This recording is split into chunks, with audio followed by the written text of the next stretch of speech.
Waalaikumsalam warahmatullahi wabarakatuh. Baik, di sini saya akan menjelaskan mengenai rencana pelaksanaan pembelajaran atau RPP untuk semester 2 kelas 12. Adapun materi pokoknya yaitu antropologi biologi. Di sini terdapat 4 submaterinya. Yang pertama yaitu pengertian dan cakupan antropologi biologis. Yang kedua yaitu sistem biologis manusia seperti tulang, otot, saraf, dan pernafasan dan fungsinya.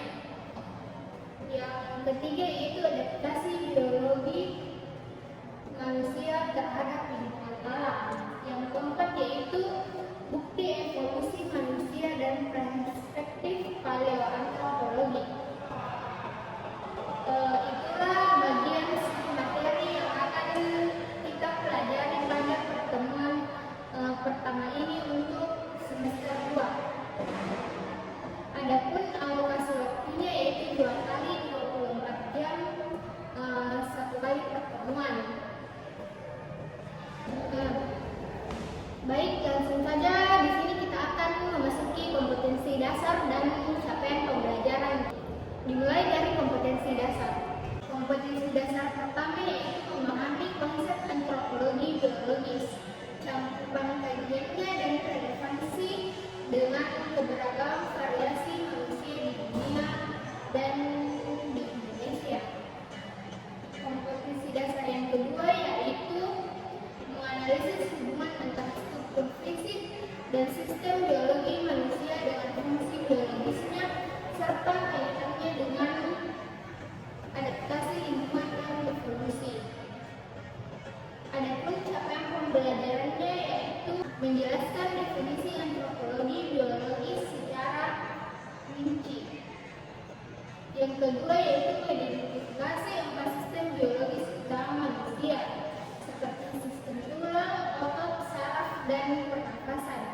Yang ketiga yaitu menganalisis secara mendalam adaptasi biologi manusia terhadap berbagai tipe lingkungan seperti tropis, dan daratan tinggi. Yang keempat yaitu menyebutkan minimal 3 jenis bukti fosil evolusi manusia. Yang kelima yaitu menyampaikan pendapat tentang pentingnya memahami antropologi biologis dalam membangun sistem penghargaan terhadap keberagaman manusia di Indonesia. Sampai di sini apakah ada pertanyaan?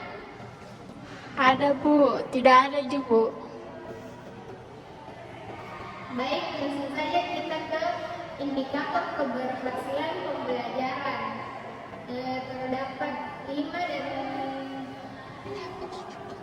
di sini terdapat indikator keberhasilan pembelajaran. Terdapat 5 yaitu menulis definisi antropologi biologis dan cakupan kajian dengan benar. Kedua, menggambarkan dan menjelaskan struktur sistem tulang. Yang ketiga yaitu menjelaskan hubungan antara warna kulit manusia dengan paparan sinar UV. Yang keempat yaitu menyebutkan nama fosil Australopithecus afarensis, Homo habilis, dan Homo erectus, serta menjelaskan ciri khas masing-masing yang menunjukkan perkembangan evolusi. Yang terakhir yaitu berpartisipasi aktif dalam diskusi kelompok, minimal 2 kali berbicara. Adapun materi pembelajarannya yaitu dimulai dari pengertian dan cakupan antropologi biologis, mengenai definisi, relevansi, dan yang lain. Yang kedua yaitu sistem biologis manusia dan fungsinya, dimulai dari sistem tulang, sistem otot, sistem saraf, dan sistem pernafasan. Yang ketiga yaitu adaptasi biologis manusia terhadap lingkungan, yaitu adaptasi terhadap sistem UV, adaptasi terhadap suhu, dan adaptasi terhadap penyakit. Yang keempat yaitu bukti evolusi manusia dari perspektif paleoantropologi, seperti fosil Australopithecus afarensis, fosil Homo habilis, fosil Homo erectus, dan fosil Homo sapiens. Dan selanjutnya yaitu di RPP ini terdapat pendekatan, model, dan metode pembelajaran antropologi. Bisa dilihat di bagian pendekatan itu ada 3 poin, dan yang bagian B itu model pembelajaran ada 2 poin, dan yang C metode pembelajaran itu ada 5 poin. Baik, langsung saja kita ke bagian kegiatan pembelajaran, di mana yaitu total waktu 90 menit satu kali pertemuan. Dimulai dari pendahuluan, di mana guru membuka pelajaran dengan salam, doa, dan memeriksa kehadiran peserta didik. Yang kedua itu apresiasi 8 menit, di mana guru menampilkan video pendek tentang perjalanan evolusi manusia. Dan yang ketiga yaitu guru menyampaikan tujuan pembelajaran indikator keberhasilan. Dan yang terakhir guru membagikan lembar kerja peserta didik atau LKPD yang berisi tugas pengamatan, diskusi, dan tugas individu. Itu bagian-bagian pendahuluan dan tugas-tugas yang akan kita kerjakan pada pertemuan pada semester 2 ini. Yang kedua yaitu kegiatan inti, di mana peserta didik bekerja secara individu untuk mengisi bagian pengamatan di LKPDN. Yang kedua yaitu mengamati model tulang manusia dan sistem saraf yang diproduksinya. Yang ketiga yaitu menandai bagaimana penting tulang punggung, otak, sum-sum tulang belakang, dan menuliskan apa yang mereka anggap sebagai fungsinya.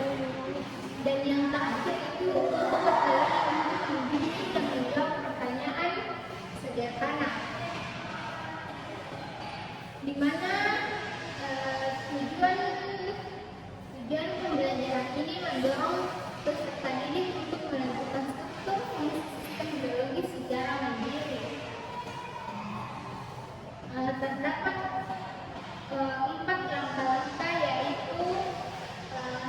Eksplorasi atau pengamatan dan pengetahuan awal, terdapat 4 poin-poin.